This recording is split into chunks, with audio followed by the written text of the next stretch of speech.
السلام علیکم friends, welcome to our channel village fantasy. دوستوں، آج ہم بات کر رہے ہیں چقندر کے بارے میں۔ فارسی میں اور عربی میں اسے ساگ، سندھی میں سورن، ہندی میں چقندر اور انگریزی میں بیٹ روٹ کہا جاتا ہے۔ مائد کے حساب سے شلجم کی مانند مشہور ترکاری ہے۔ یہ اندر اور باہر سے سرخ ہوتا ہے، بلکہ گہرا سرخ مائل بسیاہی جس کا ذائقہ قدرے شیریں ہوتا ہے۔ اس کے پتے پالک کے پتوں کی طرح ہوتے ہیں۔ اس کو عام طور پر سلاد کے لیے استعمال کیا جاتا ہے، اور آج کل اس سے چینی بھی تیار کی جاتی ہے۔ مزاج کے حساب سے گرم تر ہے، اور بقول حکیم مظفر عوان صاحب کے کہنے کے مطابق یہ گرم تر درجہ اول میں ہے۔ افعال کے حساب سے ملین، جعلی، محلل اور عام ہے۔ استعمال کی بات کی جائے تو چقندر کو تنہا یا گوشت کے ہمراہ پکا کر بطور ناخوش بکثر استعمال کرتے ہیں۔ اس سے غذائیت کافی حاصل ہوتی ہے۔ ملین طبع ہے، لہذا قبض کی حالت میں اس کا استعمال مفید ہے۔ بطور سلاد استعمال کرنے سے پیشاب اور پخانے کا رنگ گہرا ہو جاتا ہے، جبکہ زبان بھی سرخ ہو جاتی ہے۔ بیرونی طور پر اگر استعمال کی بات کریں تو اس کے پتوں کا پانی شہد کے ہمراہ دانت، بہک اور کلف وغیرہ پر لگاتے ہیں۔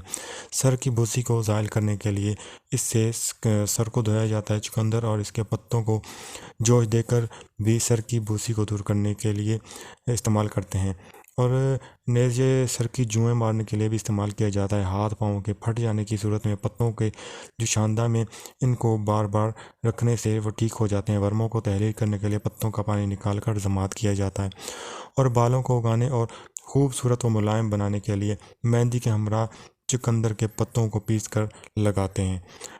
اس طرح کرنے سے بال لمبے اور ملائم بھی ہو جاتے ہیں۔ اور اگر نافع خاص کی بات کریں تو یہ ملین طبع اور جعلی ہوتا ہے، بدل ہے یہ شلجم کا۔ تو اگر اس کو اکثر لوگ قبض کی شکایت کرتے ہیں، اگر اس کا آپ سلاد کے طور پر استعمال کرنا شروع کر دیں، دن میں ایک مرتبہ اگر کھا لیں تو یہ قبض کے لیے تو بہت ہی اچھی چیز ہے۔ کئی مرتبہ اس کو استعمال کرنے کے بعد پیشاب کا رنگ گہرا سرخ آتا ہے، لوگ پریشان ہو جاتے ہیں۔ تو پریشانی کی بات نہیں، یہ صرف چقندر کے رنگ کی وجہ سے ہوتا ہے۔ چقندر خون بھی کافی پیدا کرتا ہے، تو اس لیے چقندر کا استعمال کرتے رہنا چاہیے۔ تو یہ تھی دوستوں چقندر کے بارے میں کچھ افادیت اور کچھ اس کے جو انفارمیشن تھی جو میں نے آپ کے ساتھ شیئر کی۔